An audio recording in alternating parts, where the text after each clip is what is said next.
बंधुगण नमस्कार।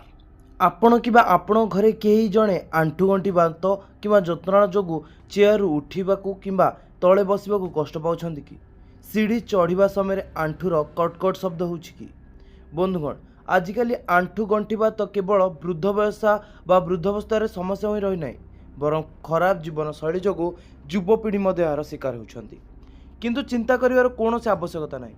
आज भिडियो मु आपन को आम रोसे घर थिबा किछि सहज और चमत्कारी जिनिस विषय कहबी जहाँ को व्यवहार करी आपण आंठुगंठी बात एवं जंत्रणा सबुदिन मुक्त पाई परिबे। भिडियो को शेष पर्यंत निश्चय देखंतु कारण शेष में मु एक विशेष मालिश तेल विषय तैयारी करबा प्रणाली विषय कहबी जहाँ आपण को केही भी कहि नथिबे। तबे आमे जानिबा जे आंठुगंठी बात काहे हुए ता बुझिबा को पड़िबो।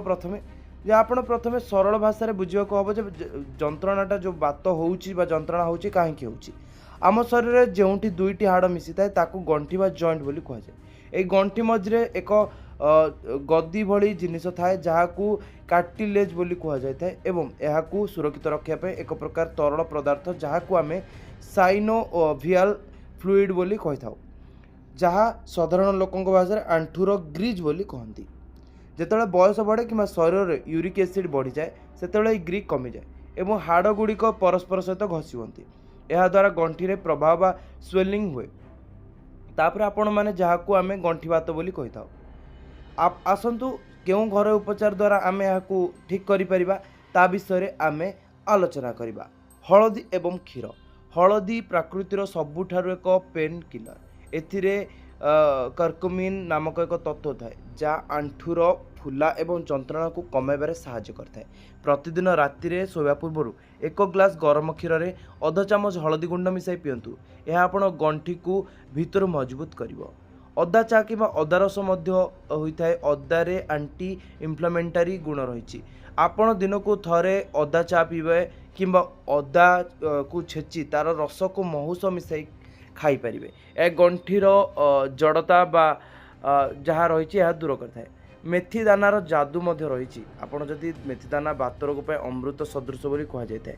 यह प्रकृति गरम होता है जहाँ शरीर को वायु दोष को दूर करे। राति एक चामच मेथी दाना को एक ग्लास पानी भिजाई रखु। सकाଳେ खाली पेटर उठी जिते उठुं से पानी को पींतु और मेथी दाना को चोबाई चोबाई खातु। देखिए आपण को निश्चित भाव में रामबाण परी काम करें। रसुण शरीर रक्त संचालन को बढ़ाई था और जंत्रणा कमाई था।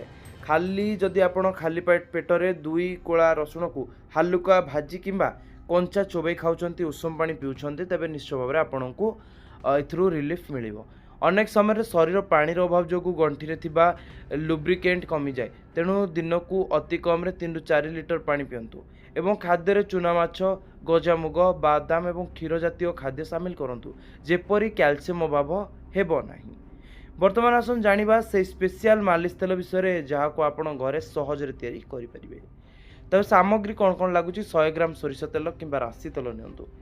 तबे 10टी बा 8टी 10टी रसुण कोला 1 चामच मेथी दाना एवं अध चामच जुआणी मध्य नियंतु। प्रस्तुति केमिति करिवे एक पात्र तेल को गरम करंतु से रसुण मेथी और जुआणी पकाई धीमा आंचरे सेतेबेले पर्यंत फुटान जेतेबेले पर्यंत रसुण कोलाटी पोड़ी न जाइछि।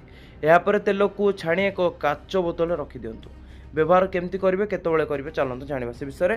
प्रतिदिन सकाळे एवं रातिर शोवा पूर्व यह तेल को हालुका उषुम करी आंठुरे मालिश तेल भाव में हाथ में मालिश करूँ। मन रखु जोरे घसबे ना केवल धीरे धीरे मालिश करेंगे बोली कहुच्छी। बंधुगण ये घरोई उपचार गुड़िक सहित प्रतिदिन सूर्यकिरण 15 ରୁ 20 मिनिट बसतु जेपरी विटामिन डी मिल एवं हालुका व्यायाम करूँ। जदि आपण ओजन अधिक अच्छी तेबे ओजन कमाया को चेष्टा करंतु कारण ओजन सबु भार आंठू उपर ही पड़ी थाए। तेणु मु आशा करुच्ची आज सरल सूचना आपको निश्चय साहाय्य करिवो। ए भिडियोटी को आपण से सांग एवं परिवार लोकों सहित शेयर करूँ जो मैंने आंठू गंठी जंत्रणा कष्ट पाते। भिडियोटी भल लगी लाइक करूँ और आम चैनल को सब्सक्राइब करने को जमारू भूलु ना। परवर्ती भिडियो आपण क्यों विषय जानवा चाहते मत कमेंट कर निश्चय जानतु। सुस्थ रुहतु सदा हसुता। धन्यवाद। जय जगन्नाथ।